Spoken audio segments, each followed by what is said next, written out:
How desperate are you for a miracle?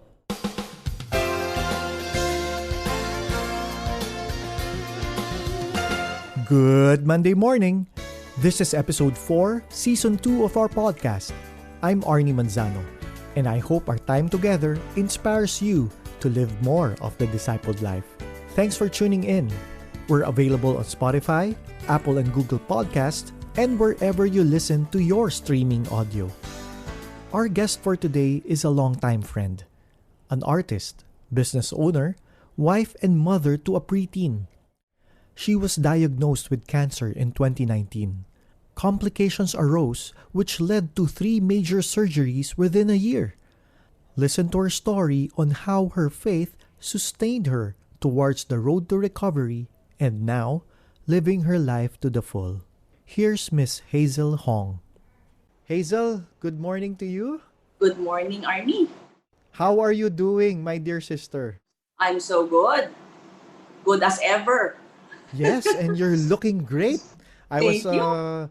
kidding you a while ago that you look like my childhood crush, Snooki Sarna.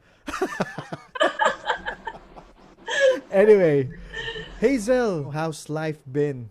Well, life's been tough for the past years, but this year, from the start of the year, it's great. I feel better, stronger. I still have pains, but I maximize my time here in the house. I cook, I paint. I have 3 girls here who help me around, and we do things together. I train them. I give them the chance to learn new things. That's Yes. the rule in our house. Once you step in the house, you just don't get out knowing nothing. You get to know the Lord, number one, and you get to know new things. You get to learn new things. That's the rule here in the house. Yeah. Galing. So, tell us a little about that. You have handmaids, I was calling them a Yeah. while ago, or helpers. Angels. Yeah, Angels. angels. So, Yes. they are Hazel's angels. Oh, I like that already. Hazel's angels. Three pa. Yeah. There are three.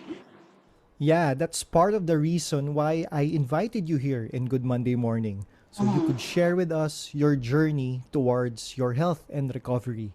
Yeah. So, Hazel, please tell us that story. Now I need extra help because I had a stroke.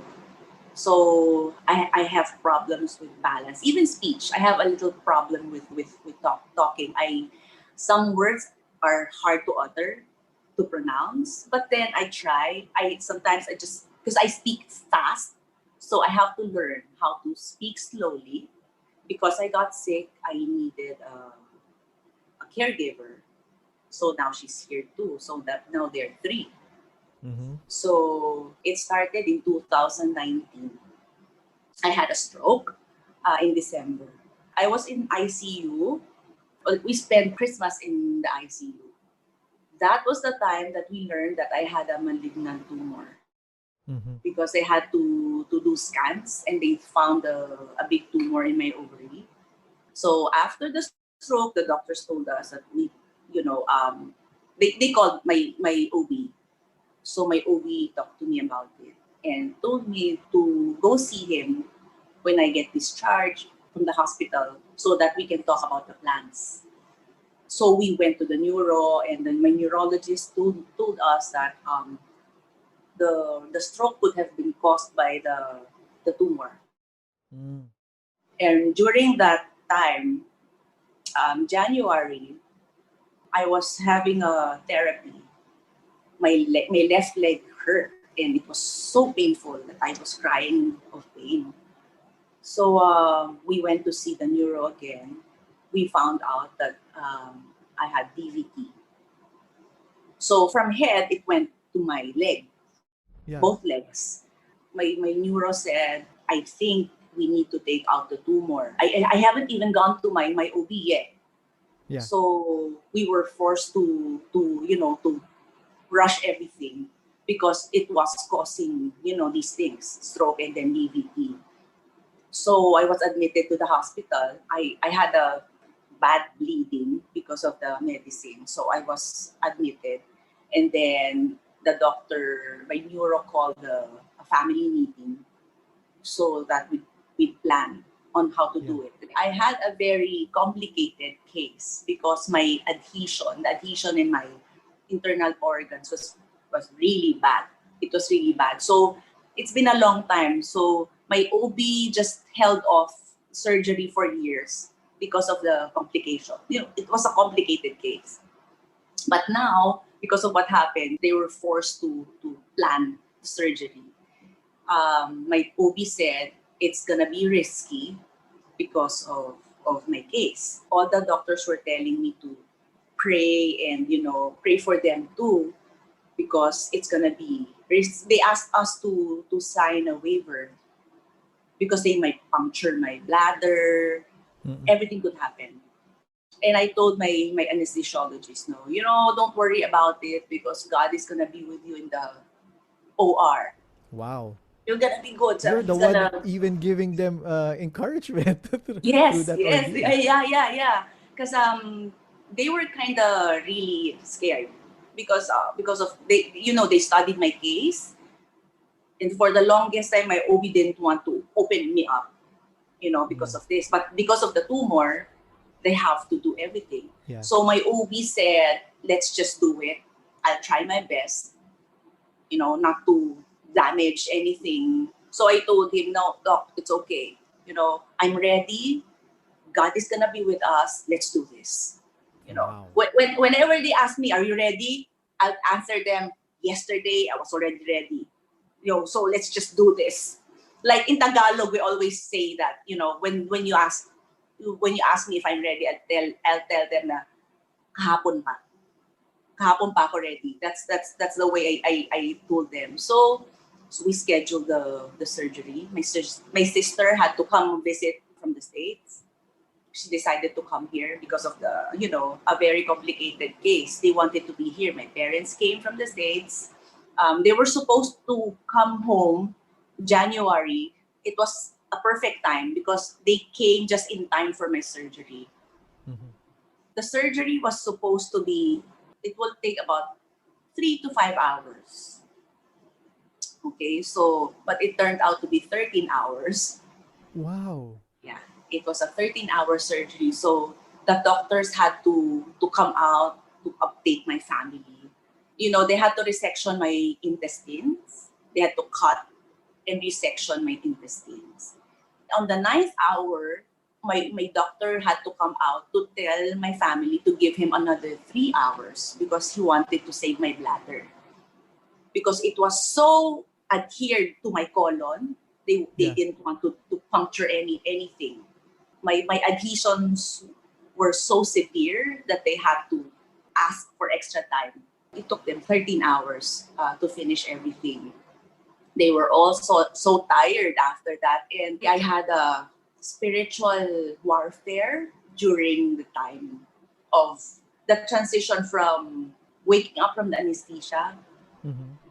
waking up from the surgery to I was already in the ICU when they told me that I was screaming. I sat up. Imagine just after 13-hour Wow. surgery. Well, they didn't know what was happening during that time. I was screaming and I sat up on the bed in the ICU, screaming first. They didn't understand the words I was uttering. But then I would see the actual room and then go back to that warfare. And I would Wow. hear the nurse and I would hear my doctors. The nurse was hugging me because I was really fighting. My family didn't know what to do because they were not allowed to come near me. Mm-hmm. So my mom was already crying. That was according to my husband.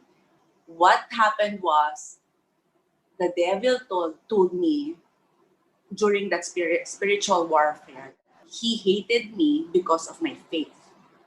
Wow. The exact words were, "Your faith in God makes me want to vomit." That was the exact words. It's still clear. Everything the scene Wow. was. When I came out of that warfare, I was so tired and I looked at the time. I just declared.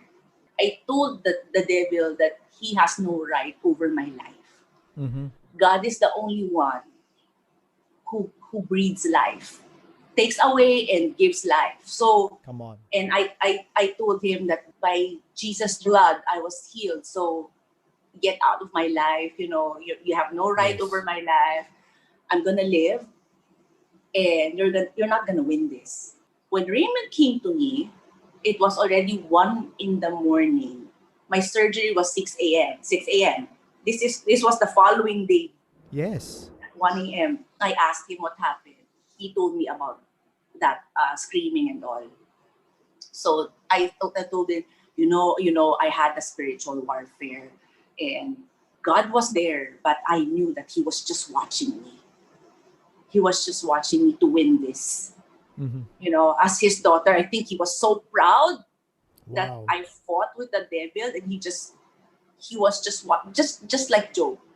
He watched me fight the devil because I was in faith that I was gonna win this with God. So God was with me in that battle. He was not visible, but I knew He was there. Yes, the word of God says, greater is he that is in us Yeah, than he that is in the world. yeah. So after that, the next day, that morning, doctors came to me. I was good. After the 13-hour surgery, I was okay. I was cleared. 2 days after, I was in a regular room. So when the doctors came in, I was asking them, "Oh, doc, how are you?" And they will tell me, "No, no, how are you? You look like you didn't go through a 13-hour surgery." Because I already stood up and walked. I had to do that because of the adhesion. I didn't want to have any Mm-hmm. complications. They told me that they were able to take out that tumor. It was kind of big. So we had to wait for the final pathology. And then the doctor explained to me everything that happened in the OR. And then the anesthesiologist came to the room. He said, "You were right. You were so right. God was really with us in the OR. Wow. With the 13-hour surgery, nothing happened. It was all smooth. Like, we were all so tired, and we were looking at you. You were so relaxed.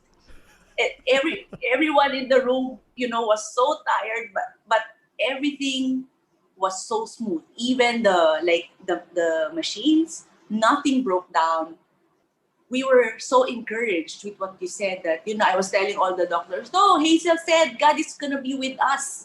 Look, in the OR." So yeah, God was really with us. So He was so happy to tell me about it. So the final pathology came after 3 days or 4 days. No one was with me. I was just with my nurse. It was just me and the doctor. My uncle, OD. He told me that I had cancer and it's stage 3. I looked at him. I smiled. He was waiting for me to sob, and I told him, "Okay, doc, what's next? What should we do?" He asked me, "Aren't you gonna cry after hearing?" I said, "No. God is gonna heal me. Let's just plan what we have to do. Just tell me so I can pray about it. So we can pray about it." And I can tell Raymond. He came in so early, so it was just me, the nurse, and him. So when he told me that, he said, "Are you human? Like, of all, like, are you human?" Well, in my years of experience, whenever I tell patients that they have stage 2, he told me stage 2 nga lang, or stage 1, the patient would cry. And now you're hearing me. Did you hear me? He said, "You have stage 3 ovarian cancer, and you need treatments, and you're just smiling." Yeah, I told him, yeah, that's how it is. You told me that there's some malignant tumor, so I prepared myself. I prayed about it. So let's just do this. God's grace really was overflowing. Yes. If you think, if I think about it, yeah, I asked myself, why did I cry? But then I asked for grace. God told me, "You asked for grace, right? Mm-hmm. So it's not normal for someone to smile and just ask, it's okay. It's not normal. But then God is not normal. I mean, when you ask He for is grace, supernatural. He is supernatural. So He gave me supernatural grace. Yes. That's right, because God's grace is made perfect in our Mm. weakness. Well, my family, my sister, my parents, even Raymond asked me if I was open for a natural treatment because they were looking at China for the natural cancer treatment. And I told them, I was so firm. I said, I prayed about this, and God told me to do chemo. Let's do chemo. I have peace. Mm-hmm. Chemo is the way to go right now. Then let's do chemo. No one dared, question my. Question your Yeah, decision. yep. They said chemo. So chemo it is. Let's do it. So January and then February, I started chemo. My sister, since she's an onco nurse, she told me to prepare myself physically. She gave me tips, on how to, not to taste metal. I started using wooden uh, Utensils. utensils, and I started gargling water with salt. All of those, so I didn't suffer from those things during Wow. chemo. The normal side effects were there, but it was smooth. It was smooth. I started losing my hair on the second session, but that's about it. Not the nausea and all. Um, I did even lose my appetite. I lost weight from 117. I was down to 95 Mm. pounds. Wow. I lost a lot of weight. I'm still working on Working on getting back. gaining, Yeah. yeah, gaining back my weight. But everything was smooth. Well, I graduated from chemo in June, Mm-hmm. and another surprise came. July, I had a very, very painful, my stomach was so painful. I was vomiting. By the way, they had to resection my intestine, right? Yeah. So I had a bag. I had an ileostomy bag. It's called that. Yeah. It's in the small intestine part. So it was so painful. I thought something happened to the small intestine. That Raymond was away that time. So I had to wait for him to come back from the province to take me to the doctor. Yeah. I was admitted that day because my stomach grew so big. It was like I was 4 months pregnant. It was so big, and he told me possible bowel obstruction. So I was admitted. I was in terrible, terrible pain. It was more painful than my first surgery. It was really Wow. painful. I had scans. They needed to find out what's causing it. And I didn't eat for 2 weeks. So I lost a lot of weight. I was fed through IV. I had NGT. It was so painful. And I told Raymond, this is worse than the first one. Yeah. Like, it was so painful that I was crying out to God while worshiping. Wow. While worshiping, in pain, I would just worship, and I would just fall asleep because I would ask for peace because it was so painful. My back, everything was painful. The doctor told me the nerve on the stomach was on the side. That's why I was, why is this so painful that this side, yun pala, the nerve was there. They had to wait for the scans to come out to decide whether they would open me up again Mm-hmm. or just to leave it like that. But then my doctor said it could be another tumor. I said, no, no, no, no, no, no, no. It couldn't be another tumor. I'm healed though. And he gave me this poker face. Surgeons. Yes. They're, when it's science, Yeah. You can't tell me about spiritual things because it's science. Your CT scan says there's something in there. So it could be a tumor. And I'm telling you, I may be wrong, but I am like 95% sure that it's a tumor, another tumor. So he called in my OB again, my onco again. She talked to me about another chemo. That was the time that I cried. Mm-hmm. That was the time that I cried. And I said, no, no, no, no, this couldn't be because I'm healed.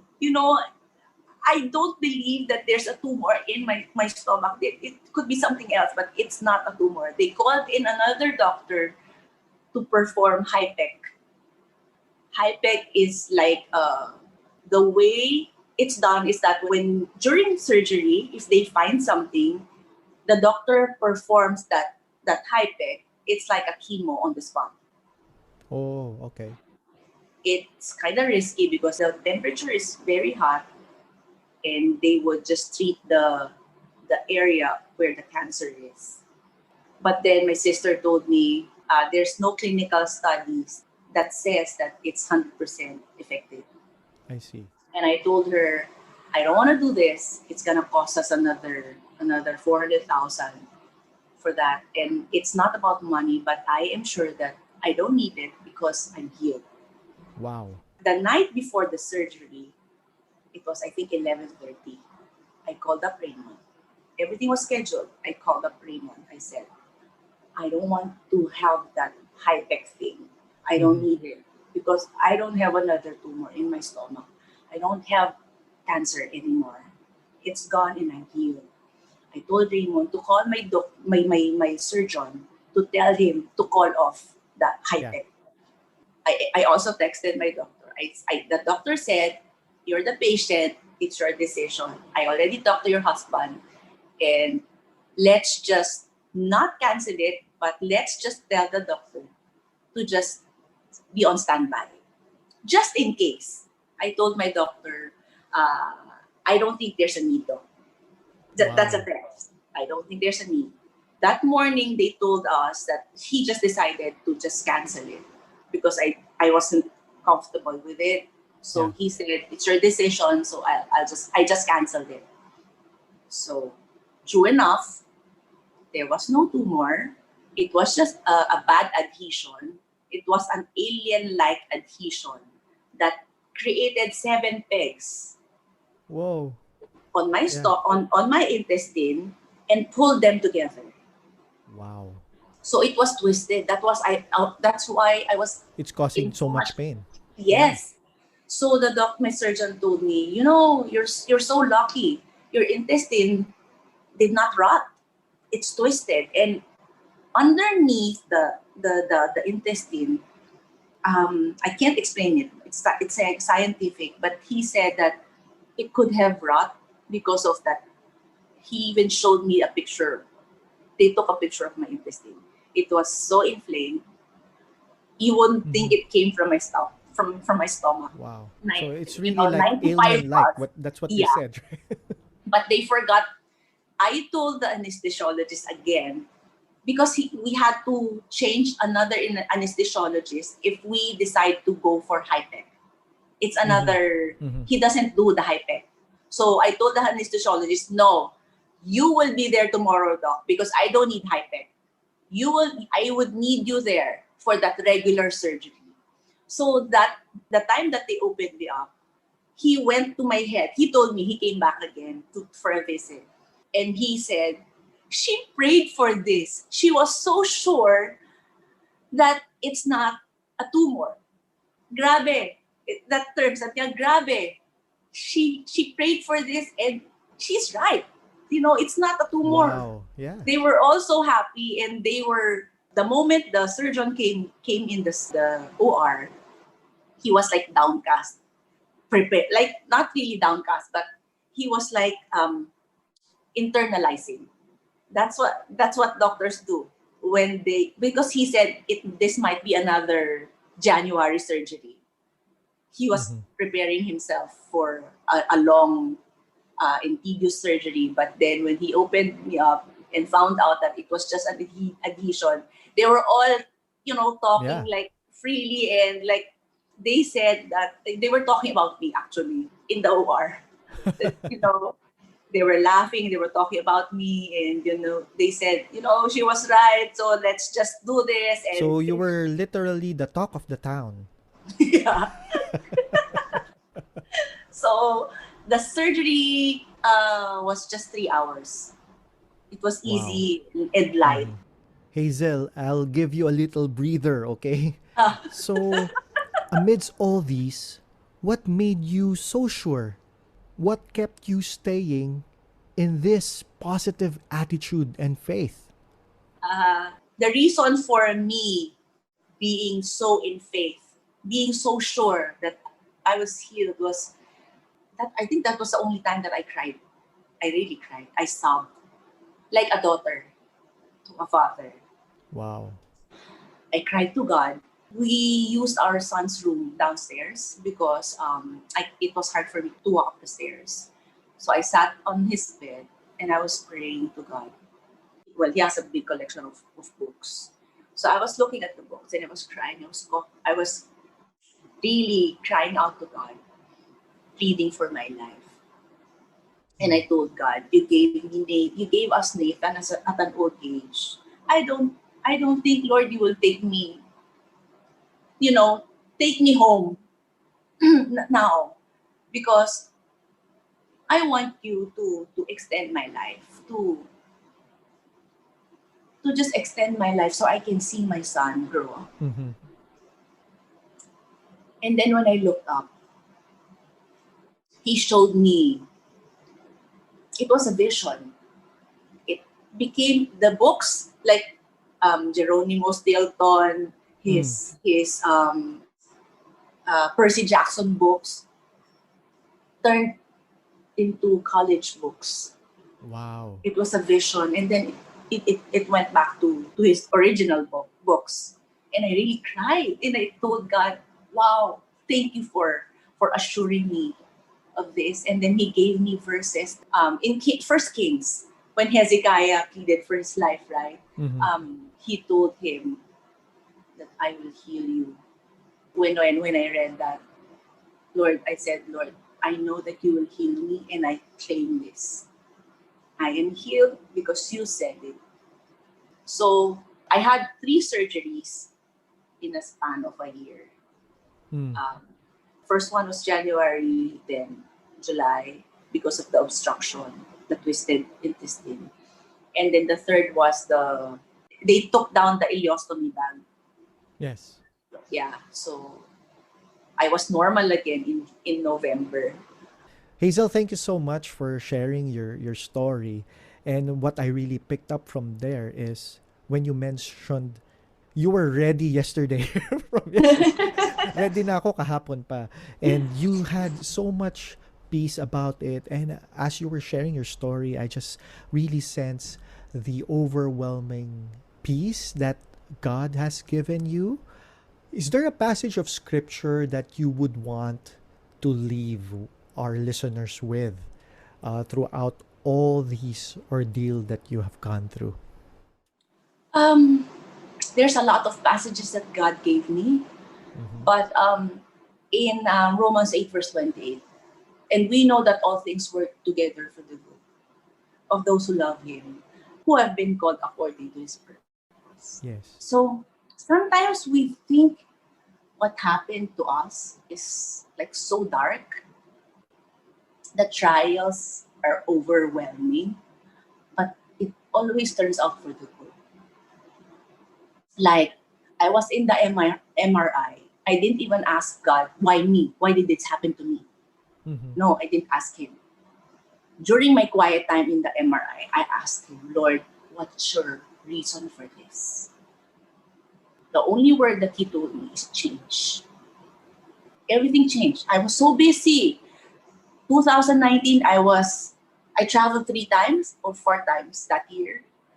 I wanted to paint for the longest time. I never got to the chance to paint. My dream was to become housewife.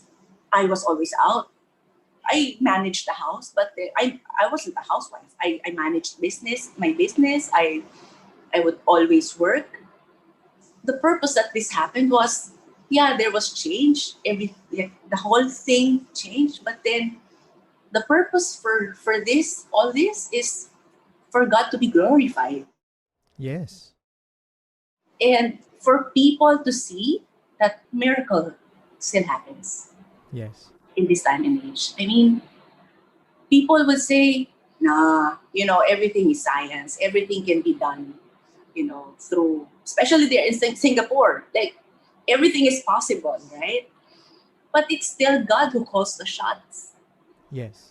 Sometimes kasi when we're so busy with things, everything is good, we forget to follow God's direction.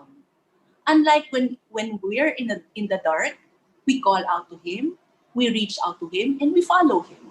We just follow it. There's nothing else. When I was praying, there's no one else we could run to. There's doctors, but then who is the miracle worker? Only God. Only God. Yes. So in all this, what sustained me? People would ask me, what sustained me? I would always tell them, in my pain, in my suffering, I worship Him. Wow. Worship God. Worship God through this, through all the trials, through everything. You'll survive. You'll survive. You'll not only survive, but thrive, right? Oh. Mm-hmm. Because that's what I see you doing now. Throughout this time, Hazel, I know you have a lot of things that you have learned. So can you share with us one new skill or one thing you've learned throughout these ordeal, even now that you are recovering? First, not the skill, is to rest. I learned how to rest. Very good. Okay. Yeah. I'm still hyper, but I learned how to rest a little. I'm left-handed. My stroke, the effect of a stroke is on my left. My brain was affected. The right brain was Yes. the one Right that had, hemisphere, yes. yeah.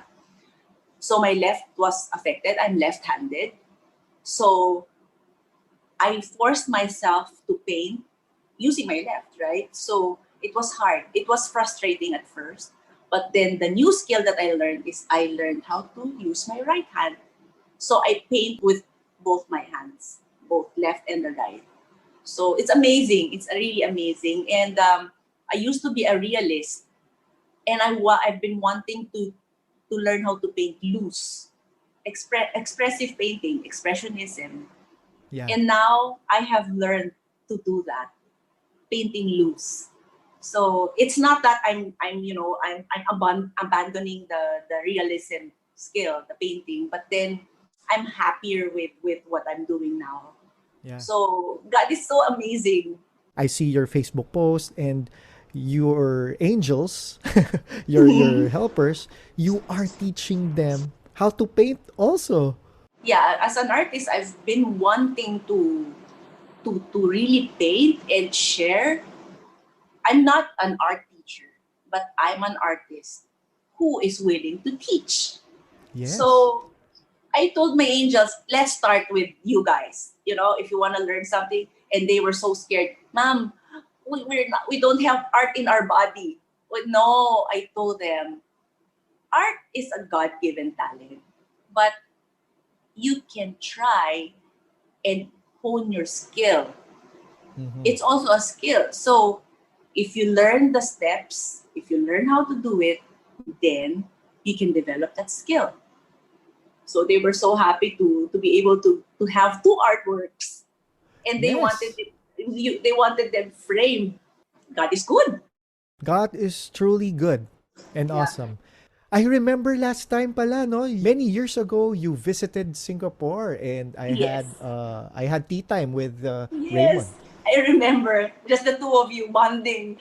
Yes. So I hope we could do that again when the borders open. Yes. We really plan to visit Singapore. We love Singapore. So hope to see you guys soon. All right. God Thank you. bless. God bless. God bless. Thank you. Faith in God sustained Hazel and her family and friends in believing Jesus for a miracle. And how did she live out her faith? She kept on proclaiming God's goodness and presence over her, and even on her doctors and surgeons every time she would go for surgery. Amidst all her challenges and pain, she continued to worship Jesus, the one who is truly sovereign and faithful to all of us. God has healed Hazel from a cancer patient. Now she is cancer-free since October of 2020. The Apostle Paul writes a powerful truth. So we are convinced that every detail of our lives is continually woven together to fit into God's perfect plan of bringing good into our lives, for we are His lovers who have been called to fulfill His designed purpose. That's in Romans chapter 8, verse 28. You may be in tough situations right now and also believing God for a miracle. Keep your trust in Him. He will answer your prayers for your good and ultimately for His glory. God might not change your situation in an instant because He is definitely going to change you through it and grow you towards being like Christ. That is His best for every one of us. I hope this episode was inspiring. Share it with others who need some encouraging. Follow us on Facebook for daily inspirational content. That's it for today. Have a good Monday morning and a blessed rest of the week.